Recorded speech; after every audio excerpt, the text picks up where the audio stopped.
Everybody, welcome back to another episode of Terp Talk, brought to you by Persepolis Brands and Compassion Co. I'm your host, Sarah Tokes. Today we have Nate with Belcosta Labs.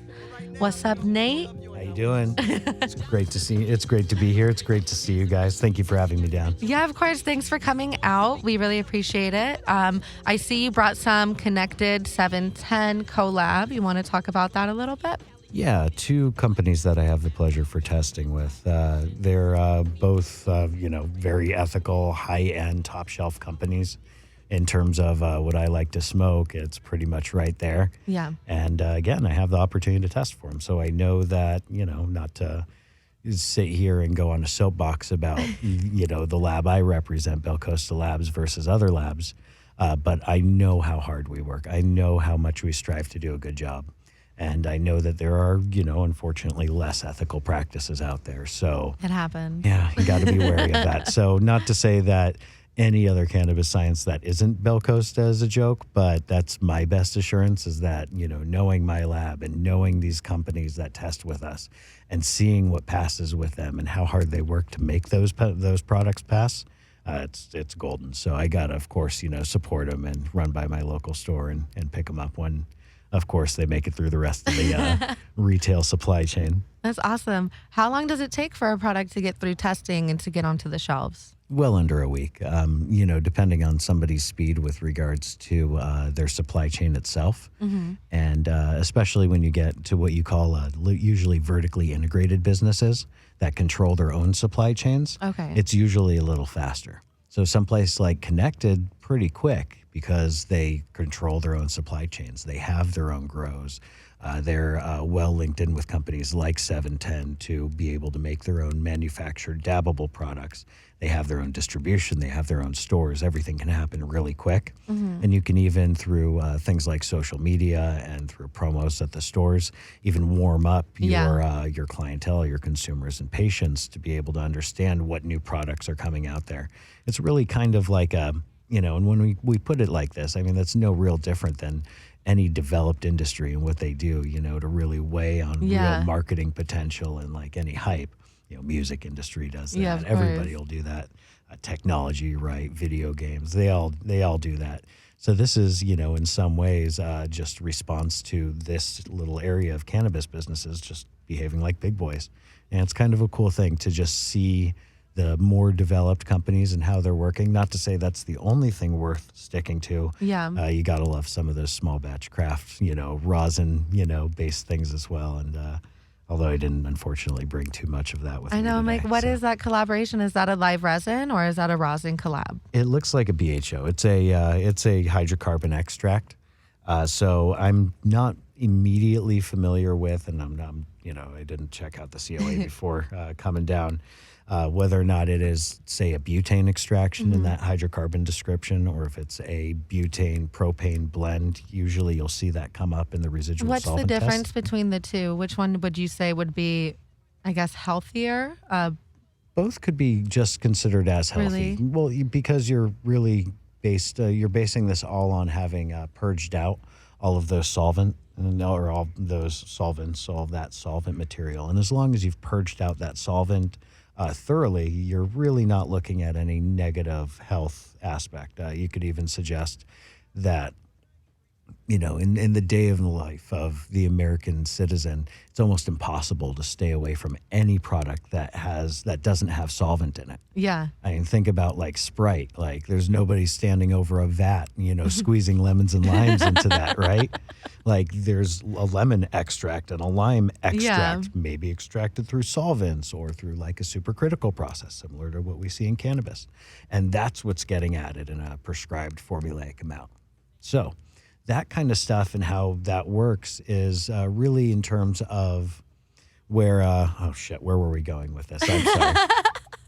It's okay. I was just asking a little bit about the difference between the pure BHO extraction and then the butane propane mix. Oh yeah, I got a little off topic. It's okay, right there. It happens. So with regards to that, what we're looking at with regards to a safe product.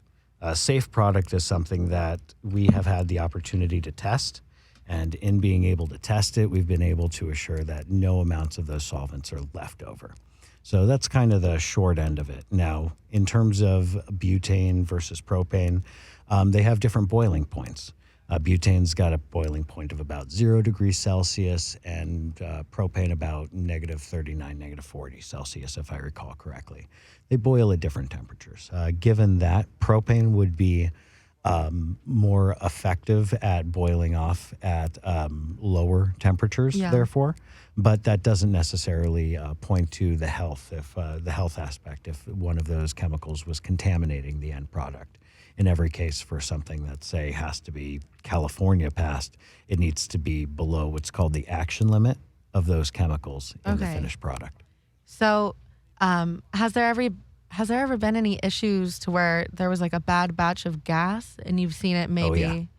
Oh, yeah, that totally happens. That would be more on the side of who's providing that Yeah. solvent for extraction. But yes, bad batches of gas get through and they light up like a Christmas tree with all sorts of other types of contaminants and poisons.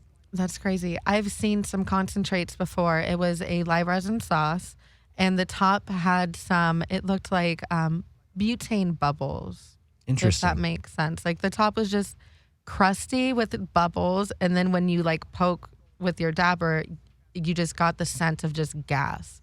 Then it went Interesting. to a weird like oil at the bottom.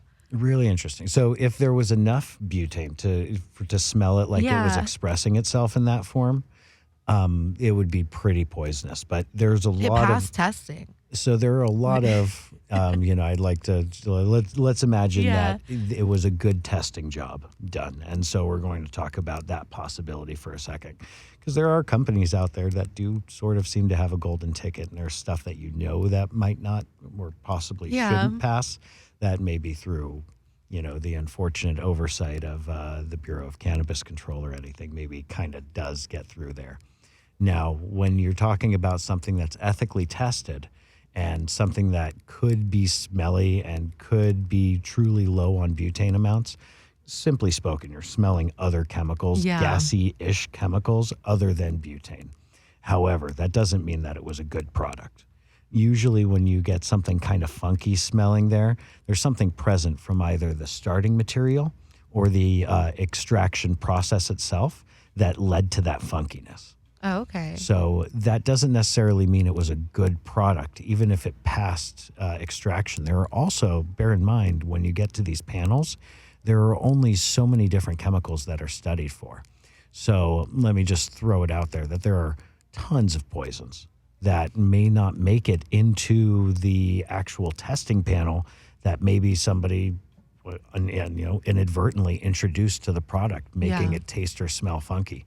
Just because something's a poison doesn't mean that it's actually on the cannabis panel, meaning it might not be getting tested for. And so you could consider something like vitamin E. Yeah. Remember that whole deal last year, right? Yeah. How much has happened since then, huh? Anyhow, that isn't actually a chemical that's tested for on It's the not? California panel. No. Even after everything that happened Even last after year? everything, no new chemicals have been added since beginning of 2019, very beginning of 2019. No new chemicals have been added to the panel. That's insane. That's so crazy. Yeah. So, even vitamin E, it's like up to a company to say we don't have vitamin E and to test their products. But it's not even, the BCC doesn't even have a means. That's the Bureau of Cannabis Control again. And if for Yeah. any listeners unfamiliar, that's the regulating body for California cannabis. Any of those companies that are abiding by that would be up to them and their own internal controls or their own internal marketing message Yeah. to suggest that they don't use that cutting agent. Well- But so just in case just because something might be bad for you doesn't necessarily mean it's in the panel. Oh, And so wow. maybe there was another type of contaminant. Who knows? Yeah. Pure liquid rubber, glue, rubber cement, some frickin' pine tar. I don't People know. can use that and concentrate? I don't know whether or not to trust it because I Yeah. run a lab, and so my means of trusting things means I'm testing it and I'm Yeah, of course. knowing exactly based on a chemical standard what I'm looking at. However, am I on Reddit? I'm always on Reddit, and Always. there are plenty of people who are jumping up in mass in certain areas saying, hey, I've got something and it doesn't seem right here. And I think it may be pine tar and it's got these qualities, and other people are popping into those discussions saying, yes, I agree. And this kind Is of it the looks shatter that's been a lot of the shatter, a lot of middle America. I've been seeing it on the Blacklist XYZ. They always post like what's going on in the industry. If you don't follow them, make sure to follow them. Great group. We love, we love being a part of their efforts. Yeah, they're awesome. They promote so much positivity for the industry, cleaning up the industry, Oh, yeah, literally. no, they're awesome in terms of their responsiveness to what's going on out there, and just a special, if they're listening, thank you. Yeah, from of course. Belcosta to them. So when it comes to the whole with vitamin E, why would people put that in a cartridge, or in cannabis products? So that would be a way of stretching out your yield. Okay. And the way of putting that, and let's just use basic numbers. Let's say you make 1,000 grams and you're going to fill 1,000 1-gram cartridges or 2,000 half-gram cartridges with your 1,000 grams. Now, let's say you wanted more than to sell 2,000 cartridges. Let's say you want to sell 2,200 cartridges. Basic math suggests that you would use a 10% diluent, a 10% cut of vitamin E or of your cutting agent that you would be formulating into your then vape pen, oil, your vape pen based product before it gets injected into the cartridges. So when we're talking about something like that, it's a way of making more money. Now, bear in mind, if we're talking about a 10%, I mean, a 10% dilution, overall, instead of, again, 2,000, you're trying to make 2,200 by adding an extra 10%. You've also brought down the cannabinoid and possibly, we can say at least natural terpene profiles as well, because that offsets, and anything that's now a cutting agent is not THC, for instance. So you don't see as much of this in the legal industry. A lot of those companies, vape companies that have survived since, VapeGate hit last year, a lot of those companies are actually selling based on highest THC. Well, you don't get highest THC if you're using a cutting agent, which is why, and this was even happening since before that whole VapeGate thing. Yeah. The idea being that very few companies in the licensed legal industry were using vitamin E or were using any cutting agent because they were more concerned with the higher sales potential of having a high THC product. And if you're cutting things down, you'll never get a high THC product, right? The guy who doesn't cut his stuff will always, have a stronger chemical profile. That's so crazy. So you get like the give and take of, cutting down a product. Why do they cut it? Well, so they could sell more products for the same price. And by that means they're, padding their business. Yeah. Not that's how I not would prefer it. cool. No, we're quality over quantity folk, right? Yeah. And the cannabis industry is all about compassion, so you shouldn't be. Well, I hear that, for people who are smoking that stuff, and it wasn't just the, examples aside, it wasn't, I think, just the 10% cuts that were really making the news. I think in a lot of these cases, it was the 50% cuts, the 75, the 90% cuts. Go figure that when you're vaping just this chemical that in no way should be vaped. Yeah, of course. And when the majority of what you're taking is this other chemical, that's when the issues start. So what you ended up seeing too, and from just, interviewing a few people and some family members who live across the country, when you did have stuff that was cut down really hard, you actually didn't get that high off it from what I understand. You'd end up going through a full strength vape pen much slower than you would with those vape pens with heavy cuts in them, because the heavy cuts, you're puffing and never really feeling, how you're trying to feel by smoking a vape pen. However, with full strength, it might ring the bell, so to speak, right away. Oh, yeah, of course. So you've got that, let's call it, a separation of, again, quality versus quantity. And so it really does kind of spell out the idea that cannabis being cut down isn't really, a thing that it should go through. Now, on the other hand, I would disagree with saying high THC is all that matters either. Yeah. What do you feel matters? Well, I'm partial to a high volatile content. So usually what people would call high terpene content. Okay. So I would call something flavorful versus something that's meant to punch me in the head as hard as it can way more enjoyable in the cannabis, on the cannabis side of things. It's just a better experience. And generally speaking, I end up smoking a little less because it's just a more broad, complex experience. There's more to it than that. So things that are, I would say, more complex in terms of their chemical profiles is where I'm at. High terpene content would be awesome, not just high cannabinoid content, but a more diverse cannabinoid content. Something around a 1-to-1 would be amazing, but you seldom see 1-to-1 flowers and stuff like that these days. Yeah. The only 1-to-1 I've really seen is just a THC CBD ratio. Are you able to do a 1-to-1 with other cannabinoids as well? Yeah, I've seen people mention 1-to-1 with regards to sleep aid products as a Yeah. CBN to THC to CBD. Oh, wow. So I've heard of that. Now, That's a from mouthful, but labeling, that sounds like it'll knock you out. it sounds like it's the right medicine. Now, what concerns me a little bit about that is from a labeling perspective. Yeah. Now, the way the state makes everything go from a labeling perspective, everything has to be within 10% of your label. So if you think about the difficulty with even being a 1-to-1 and staying within 10% of both of those numbers simultaneously, Having to do it with 3. because if you have a 1.11 to, if you have a 1-to-1 Yeah. and your test results come out as a 1.11 to 1, you technically have to relabel everything because you're outside of that 10% threshold. Do you see what I'm saying? Yeah. So 10% is one thing when you have a prepackaged pack of joints and it says 25% and it comes out at 23% for the flower. Some people might not relabel their 25% to back to 23% Yeah. because 23% is within that 10% threshold, and that's part of the allowance given by the state when it comes to labeling. But that 10% threshold with a ratio type number, especially two numbers that are supposed to be relatively close to each other, the state tears those apart. That's why you don't see that much stuff labeled as 1-to-1 these days. It's because it's damn near impossible to have products that are consistently 1-to-1 and hence prepackaged that way.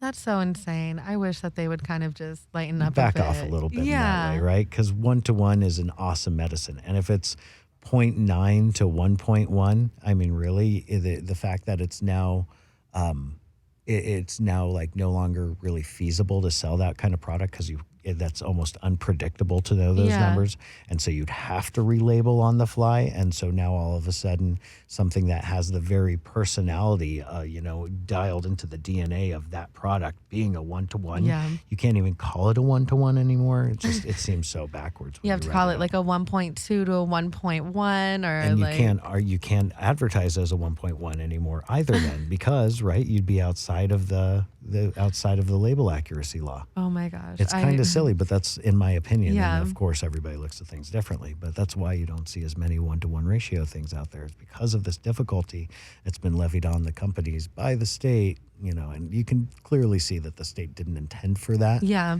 But they didn't know what was going to happen. Yeah, they made didn't their realize. bed. They have to sleep in it, even if after you write laws, if it doesn't make sense and you have that dough moment, I mean, you still have to wait now until a whole new wave of changes takes place and they can rider that one in, that change in with everything else. And I know. it's still a young industry, but it is. It's walking surprisingly before we young, run, Yeah. Oh yeah, no, it's very. You got to give it up for those companies that are being mature. Yeah. But they're, unfortunately, we had to start immature. That's how these cycles go. That's how life goes, I guess. Yeah. Right? So, yeah. One Fun thing I've been kind of seeing on the market or hearing about is CRC. Yeah, that's the color remediation. Are you familiar with what that means, or would you like to know? Yeah, I have a bunch of questions on CRC and is it like bleaching your?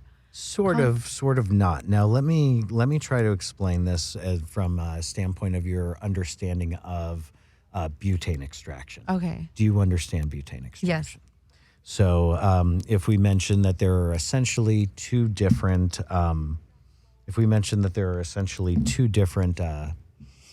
columns, if you will, two different chambers.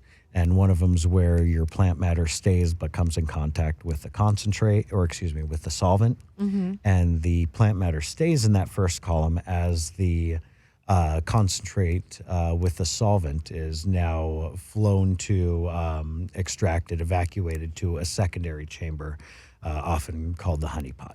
Okay. So between these two stages, you'll have very frequently levels of filtration happening, which might be referred to as color remediation. But there may be other things that are being remediated as Yeah. well. But it's worth mentioning that in these filtering compounds, very often like a silica-based compound, these filters that are created are going to be changing certain things. They'll be filtering out certain chemicals, among which the colors. And so I think that's the most notable change that you'll see from employing this type of approach. Although it is worth mentioning that in employing this type of approach, there could be things like pesticides remediated out as well through some of these silica compounds. It just depends on the extraction type and on the extraction Yeah. hardware used. So by adding this extra filter element that the solvent is going to pass through after making extraction from the plant matter itself, we're now going to see this cleaned up version of the extraction plus solvent end up in the honey pot as all of the solvent is recovered.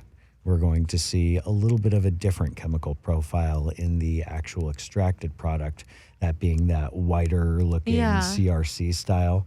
I find that the cannabinoid content in those products is a little higher. You see that too, Yeah. where they go up from maybe 65, 70 to maybe closer to 80. Yeah. And Always. then I find that the flavor, although we don't really see terpene results on those types of products as often as we see cannabinoid results, which are always there, of course. Yeah.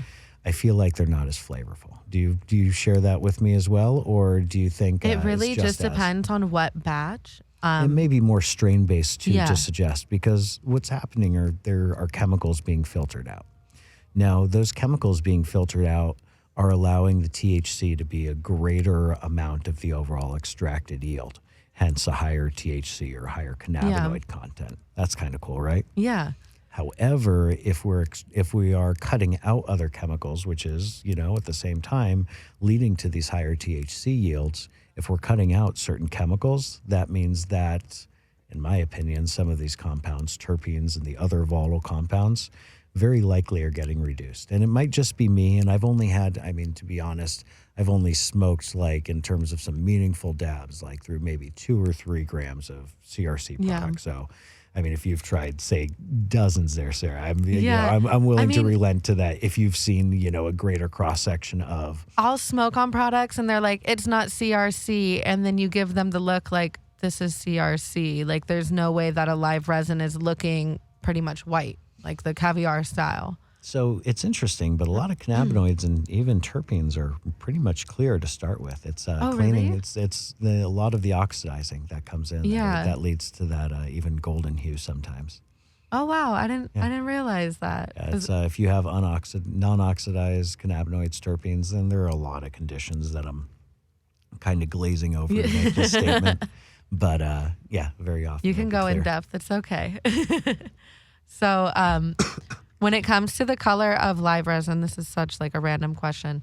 Sometimes you get that nice amber color, or sometimes you get kind of like the raw garden color, to where you get that nice yellow yet kind of distillate looking. Mm-hmm. Which one would you say is more potent? I know some extractors say like the amber is like the original live resin. So, we've got the whole idea of like a recombinant product in these Yeah. kind of cases. And do you know what I mean when I say that? No.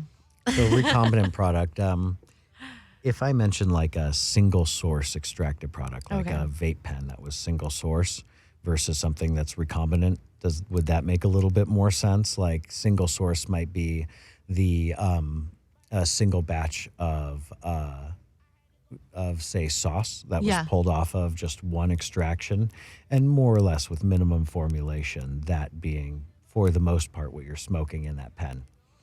Then let's say there's the possibility that the diamonds themselves, in a product, or the distillate and the terpene products themselves may have come from vastly different places. In some cases, you'll even have that like enhanced sauce, where there might even be alternative botanical terpenes that have been formulated into a cannabis sauce that's been extracted a la hydrocarbon extraction. Yeah.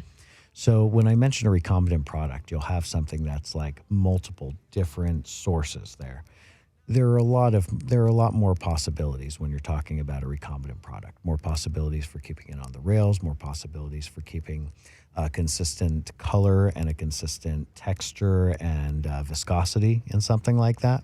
Versus a single source? versus a single source. Oh, Single wow. source because it is what it is. And Yeah. if you want it to be single source and you wanted it to be runnier, and even if you have another source that you could blend it with that is runnier, Then it won't be single it won't be source. single source, right? Yeah. It's kind of like sort of the nature of a small batch type of product, when you think Yeah. about it in that sense, right?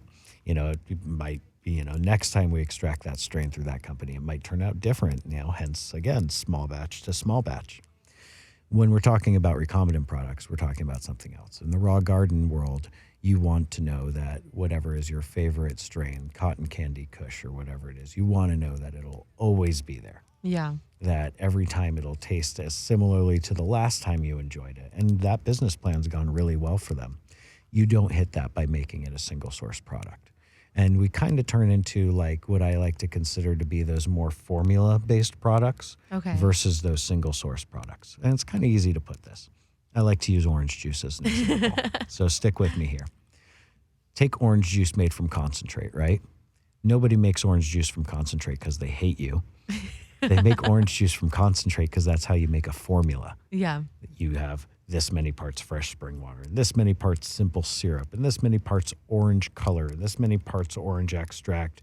Mix them together for this long at this temperature, and you come up with generic orange juice A, right? And generic orange juice A can be in every state, in every country, and because it's formula-based, it'll always be the same. And if you come back a year later, it'll still be the same. No blips, right? Yeah. That's how things that are formula-based goes. That's how, like, a lot of cheap beer goes. Like, even, like, if I'm not mistaken, like the whole Budweiser, Bud Light, even that's largely formula-based now. Yeah. Like a craft beer maker would never do that. Oh, of but course that's not. small batch versus commercial, right? And that's the point that's being made there. And look at orange juice now.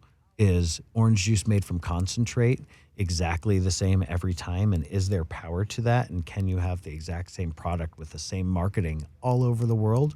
More or less, yeah. If you make fresh squeezed orange juice at your fresh squeezed orange juice stand on the other side of this dichotomy, on the other side of this spectrum, in that fresh squeezed orange juice, are you ever going to make the kind of money or have the kind of impact that large scale made from concentrate orange juice company is going to have? You're never going to have that impact. But are you going to make a better product? Hell, yeah, you're going to make a better product, right? Like you're making fresh squeezed orange juice. They're making stuff from concentrate. You made a single source product. They made a recombinant product. You made something that was minimum processed. They made something that was formula-based and always designed to be the exact same thing. Do you see the kind of difference? Yes. Now, what are we talking about sometimes when we see these different types of products? Well, when you're considering something recombinant and something that's formula-based and you talk about things like color, I would talk about how they have the opportunity through developing their formula to make it whatever color they want to within reason, right? Yeah.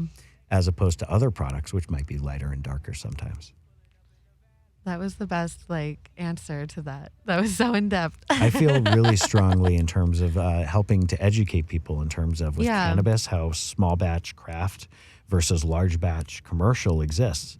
And if I'm neither one's condemnable. I mean, I'm not saying like you should hate Budweiser because of what they're doing and only like craft beer. Yeah. The craft beer batch that you had last month, that was fantastic. If you go back to that same brewery and have that same beer again, it might not taste the same. Like there are fallacies to small batch and craft. You might buy something and not like it as much, right? As opposed to, and no, as a business owner. I mean, as a craft business owner, I mean, you'll love your product. You'll feel great about what you're making. You'll feel great about that few number of people who get to try it out. But you're not, a commercial producer. You're not buying an island off of your microbrew, right? Not those at all. island buyers are those dudes who found out how to do the same big message worldwide. And so that's, when we consider like, the identity of a product, the identity of a company. I feel like it really does kind of come down to those areas. And I really do, because it's so easy to understand with something like orange juice or beer. Yeah. And it exists in cannabis too. And I feel like that's a message that people are just starting to grasp now. Oh, yeah, of course. And especially with new consumers coming into the industry, they kind of want to All right. go and take your dab. Right. I'm going to But put new this in the air. consumers kind of want to learn more about those more about those smaller brands instead of just walking into every shop and you can go get the same thing, whether it's like Raw Garden 710 or those bigger names, Elian and all that stuff, Friendly Farms. But I don't know. I'm more like small batched. What do Yeah. I say? It's the whole, quality over quantity thing. Yeah. And I'm definitely in the same boat there. I feel you on that. Like, I'll wait for you to take your dab. Enjoy your dab. But how does that taste? Pretty amazing. I'm really enjoying this collab that they've done. I'm thinking it might need to be a bit warmer though. We're gonna send this to you. Yeah. I like dabbing from the Puffcos and those little rigs. I have the Carta as well. It's the perfect dab every time when you do cold start dabs. So in traveling too, these things are amazing. I mean, Always. This little fucking rig has been to so many countries now. I can't. Oh, even I'm tell you. sure. I have like a rig that I just keep in my car. My Carta, I just keep it in my little cup holder, and then we good. I love how well these things fit in cup holders. I feel like, and I may as well be out with this bit of fame because I know you're not supposed to smoke and drive, Yeah. but isn't it uncanny how well this fits in a cup holder? Exactly. I'm like, come on, like you really expect us not to smoke and drive. Yeah, I think that's a hard one to get across because I feel like somebody could make a drinking and driving case the same way, but then you could make a whole drinking and driving isn't so bad if, people are doing it in the slightest amount of moderation. And I'm not, of course, Yeah. decrying any levels of people getting, or I'm not, I'm not condoning any levels of people getting drunk and, running people over. or Yeah, of anything like that. course. But with regards to certain states that have very low accident levels in terms of drinking and driving, but do allow some minor levels Yeah. of drinking and driving or open container. That's kind of interesting. And so I think it might be a change that we may see for cannabis. Realistically, the one thing that I think is really unfair there were the shutdown of things like cannabis buses and having like limo services with, the opportunity to smoke and enjoy that. Yes and no. What do you think? This is coming from like insight. I used to work for both Green Line trips and Green Tours. Ooh, They were okay. So I'm really curious about what you have to say about this. They were like the premier Los Angeles tour company. I set up the Tommy Chong tour for them, so like it was a dope experience. Oh no, I'm good on a dab right now. I'll get lost. It was a really nice experience. Don't get me wrong, but there's a lot of, I'm trying to say this really nicely since we're on the radio. There's a lot of things that should not have been done in a cannabis business when it comes to misinformation to the consumers. Honestly, they would just choose a dispensary, take them there, go pretty much drop all their money, and then just like give them misinformation about what they were consuming. Okay, yeah, I don't like that at all. I could see.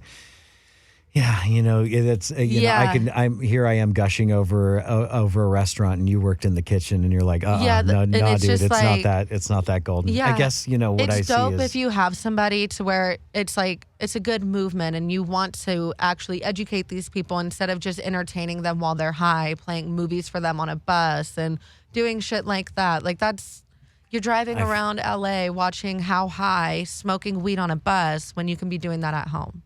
Yeah, no, I hear you there. That's not, what, you've educated me in that sense. I never took one of those trips. You haven't? I was bummed to learn, when that was shut down because Yeah. I love getting high with other people. I love seeing new sights and experiencing things. But you're right. It could have been a curated tour about cannabis history in LA or about LA rock and roll or LA hip hop or instead of literally just driving around to Griffith Park and smoking weed in the bus. And when you put it down like that, I imagine that there was a little bit of a roll into the relationship with the dispensary, No. and so it's just It's just like you're going weed shopping. They're not explaining it to you. We're gonna get high on a bus together, and play some games and giveaways. I think that just leaves some room to have it done right in the future, I guess. Yeah. I can't how I see would want to it. do it, but I hear you. Okay, Yeah. you know what? You've taught me something today. I'm going to work with that. What I would like to see happen, which would be similar to the whole weed tours, is kind of like a wine tour for weeds, where you can go See, to. that's what I imagined it would Yeah. be like, and I get, you know what it is I'm just it's in my mind, this ideology of how I would want to see it Exactly, done, me and that's too. how That's why I'm like, why and that's isn't how this I done? assumed that it would exist. But you know what? You're right, and it's just it really that's barely a foundation. Let's see this done right. I think Mike Tyson is building a ranch in California City or somewhere. I've met with a couple Vegas. of those guys now. They've actually been down to our lab to check us out. So Oh, that's kind of awesome. fun. Yeah. That's so cool. Maybe, hopefully, some educational, scientific plug-in on that, because I'm biased, obviously, but that's what I like to see is people being informed, being educated. I'm caught in my science bubble and wanting to see people educated there, and to hear you give me a social lesson, and it's like, wow, there's so much to this industry. It's awesome. When it comes to labs, would you guys be able to do anything to further educate consumers? Are you able to maybe host events there, do open lab night? Hosting events is a little tough, and open Yeah. lab night is a little tough. I However, don't it's such a tightly controlled area with so many expensive pieces of equipment and instrumentation, and so many people working, and they're very focused flow, and you don't break that focus. Of course. You work by a chain of command if you want to tap somebody on the shoulder, so to speak, because you don't interrupt people what they're doing, and the workflow and their focus and everything else that comes along with that. So what you end up seeing instead is, to answer the first part of your question with regards to educating the consumer and trying to make lab testing a little bit more familiar and everything that goes along with cannabis science. Yes, I've been working for years in cannabis education and trying to get the word of familiarity with cannabis, both from a consumer and from a business standpoint, out to as many people as I can. The platforms that are used for that.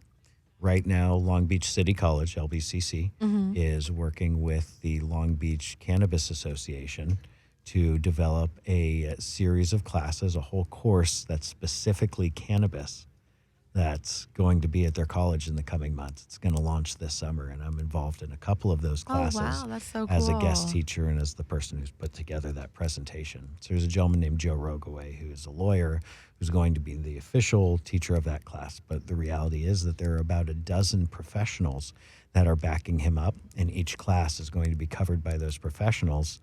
I do a lot of bud tender training because from a science perspective, I onboard people with their understanding of cannabis, and to create a baseline so that one bud tender would talk about the same product the same way as another bud tender in that same shop, which is hugely important. Obviously, if you've ever heard of two bud tenders talk about the same thing. Yeah, two I different come from the ways. bud tending background. I know how important it is to be able to. I mean, actually how educate. grating is that when the other bud tender, you don't want to interrupt them or be Yeah. rude, but another bud tender says something that you would totally disagree with. And all you You're feel like, is honey, no. all you feel is misinformation just sprouting. And how about misinformation being carried so much faster and further for some unknown reason than good, smart information, right? So with that much said, the opportunity to help people and educate them, LBCC through the City College, awesome experience, awesome opportunity. I'm doing what's called cannabis workshops, which are designed to familiarize people in the industry with other license types. I'm doing those every 2 weeks on Tuesday nights. That's so cool. Through the LBCA again. So if anybody listening, if there's anything to look up from that, I know on Instagram it's the LBCA, and I believe that's their URL, their website as well. And you're able to use that to register for these classes. I have more classes and more education efforts than that, but let me leave it to you and for the next steps. And if you'd like to talk about that some more, we can. Of course. I think we're all out of time for this episode, but we'll definitely be talking more, and you'll be seeing more Terp Talk and Belcosta collabs in the future. Thank you again, Nate, for coming out. I really appreciate it. If there's anything you wanted to say before signing off. I'm happy to, there's so much to cover. Is it okay if I drop the Instagram handle and all that fun stuff? So Belcosta Labs is somebody worth following. We try to stick all to education on our social media pages. I go by Canacentric on a lot of Instagram and other platforms, and try to stick to both through certain, educational types of efforts, as well as just putting a good word out there of cannabis and best use, best practice, best science, best everything.